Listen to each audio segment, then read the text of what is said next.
A tree diagram is a useful tool for visualizing the outcomes in a series of decisions, but the fundamental counting principle is the most efficient way to count those outcomes. The total number of outcomes in a series of decisions is found by multiplying the number of choices for each decision. This is called the fundamental counting principle, often abbreviated FCP. Let's apply this to example 2. Suppose you order a pizza for dinner. You only have enough money for a one-topping pizza because you are a hardworking college student trying to pay rent and tuition right now. So you can only afford that one-topping pizza. Now, you can choose small, medium, or large. You can choose crispy thin, deep pan, or original crust. And you can choose one topping from pepperoni, sausage, red peppers, olives, or Canadian bacon.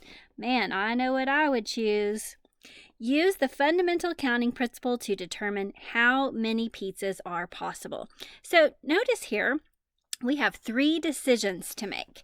We need to figure out the size of the pizza. I'm just going to put a blank there for me to count the choices for the size. We have to pick our crust, and we have to pick toppings. So if we look at size, we can choose from small, medium, or large. That's 3 possible choices for size. As far as crust goes, our next decision, corresponding here to the second blank, we can choose thin, pan, or original. So there's 3 choices there. And then finally, for our third decision, we can choose the topping. We have 5 different toppings to choose from. So remember, the fundamental counting principle tells us to multiply the number of choices for each decision. And this is going to give us our total number of outcomes. So 3 times 3 is 9, and 9 times 5 is 45. So we have 45 total different one-topping pizzas that we could create from those 3 choices. Now, think about some of the pizza places around town. You've got a whole lot more choices than that, especially if you decide to add multiple toppings. And we'll look at counting techniques to apply to that as well. Let's try example number 3. Credit card accounts have numbers of the form. Now, you've got 1, 2, 3, 4 digits, followed by a series of 4 more digits, followed by a series of 4 more digits, and then a last series of 4 digits. So each of those X's represents any digit between 0 and 9. Now, if I count 1 through 9, that's 9 numbers, and then I count 0, that's a total of 10 possible digits, 10 single digits for each spot. How many account numbers are possible? Well, let's look at this as a series of 16 decisions. I have to decide what number am I going to put in that first spot. Well, there's 10 possibilities, so I've got 10 choices for that first decision. Then I'm going to make the second decision. What number are we going to put in that spot? Well, there's 10 total choices, and this is true for the third and fourth spots as well. As I continue progressing through this series, that's going to be true for every single spot. So I'm going to write ... This pattern continues down until that last spot. Now, we know that there are a total of 16 different spots in that account number, so we're multiplying 10 by itself 16 times, which is 10 to the 16th power. Now, that's a pretty easy number to calculate, not so easy to understand the size of this number. This is a 1 with 16 zeros. 1, 2, 3, 4, 5, 6, 7, 8, 9, 10, 11, 12, 13, 14, 15, 16.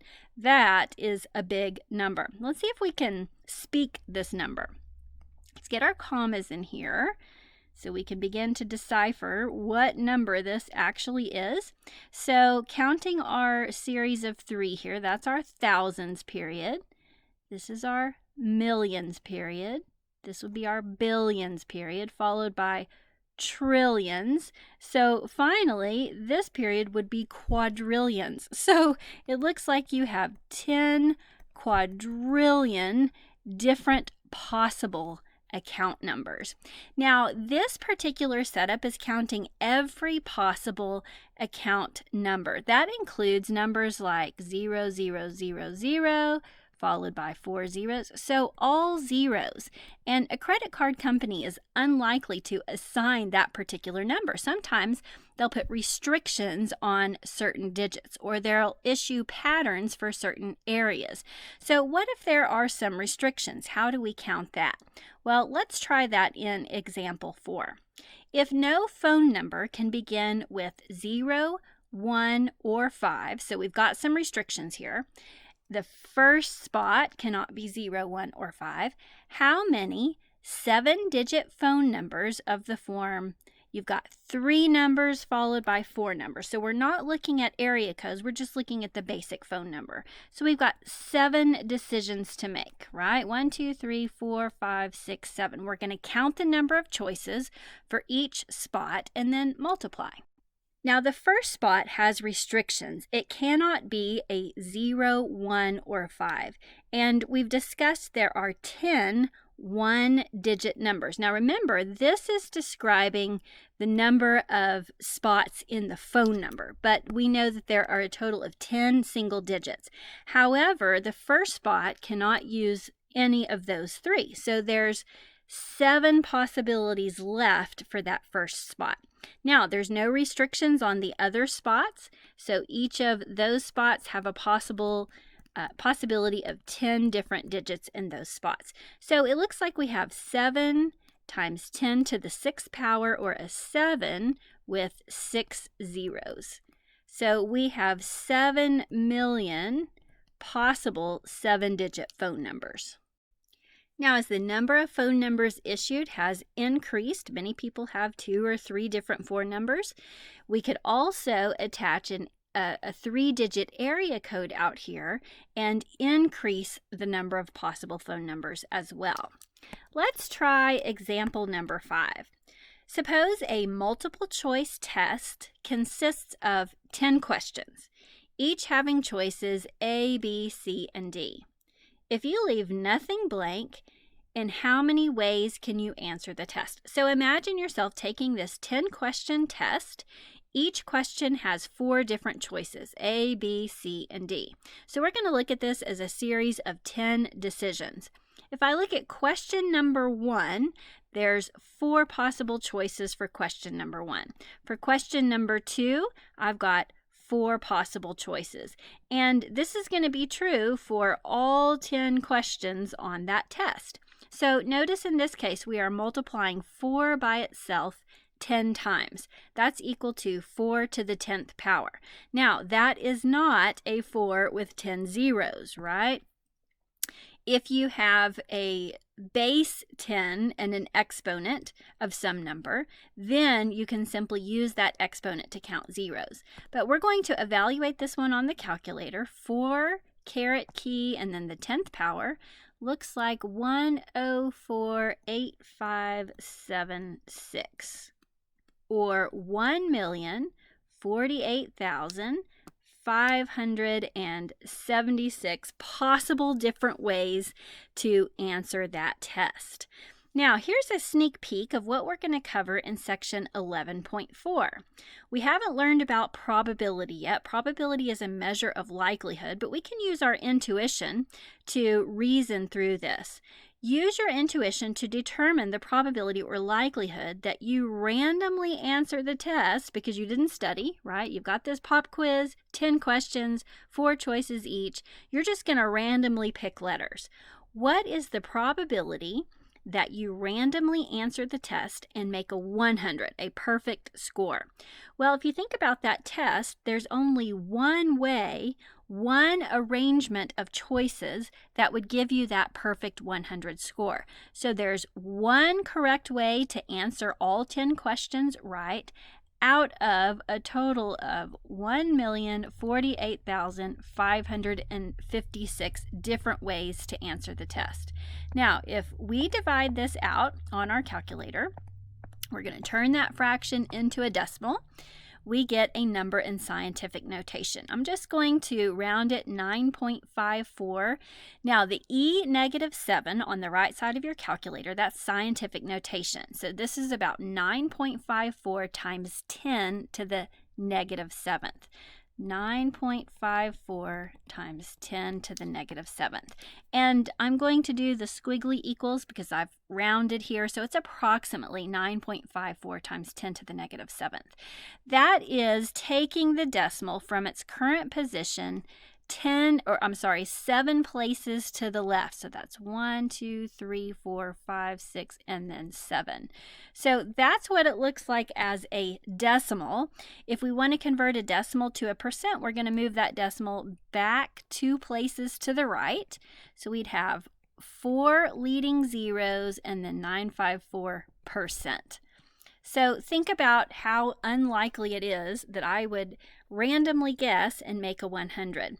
Notice this is the tenths place, hundredths, thousandths, 10,000. So less than 1/10,000th of a percent that I randomly guess and make a 100 on that test.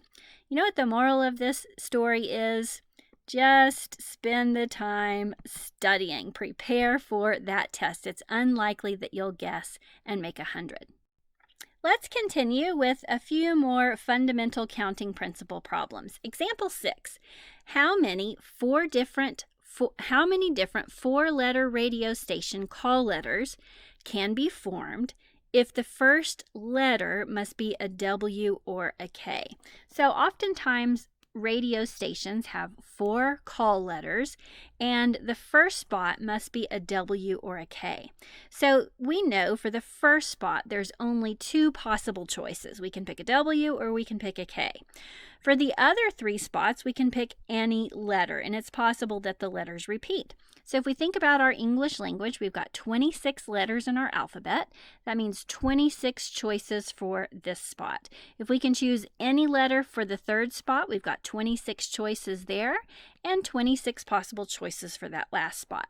Remember, the fundamental counting principle tells me to multiply the number of choices for each decision to count the total outcomes.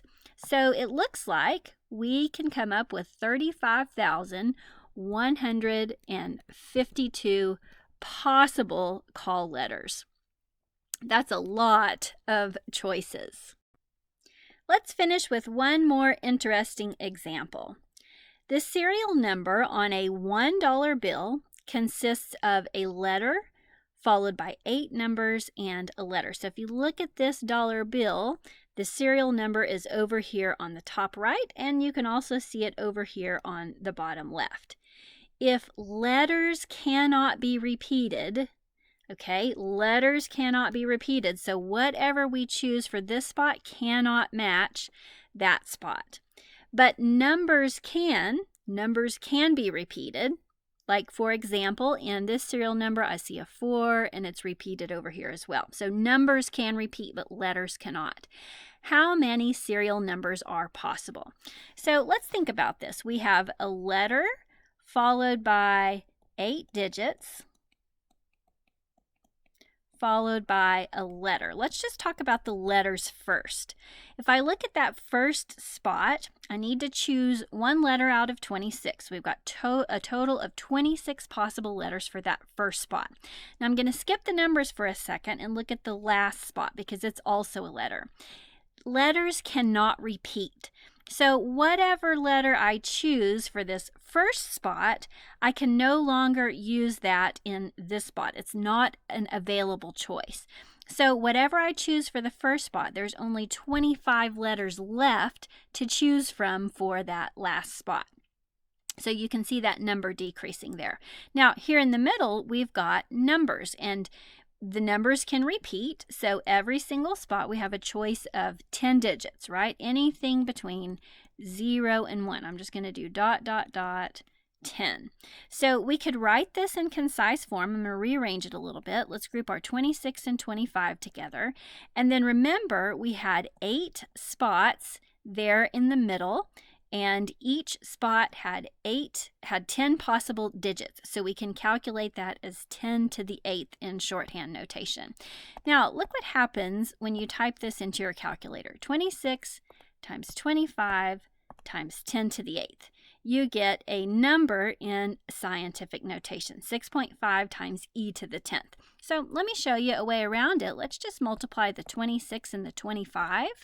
We get 650. So we could write this 650, and then we can add 8 zeros here. 1, 2, 3, 4, 5, 6, 7, 8. Now, this gives me the same thing as the original, which the original result from the calculator was 6.5. It was E10.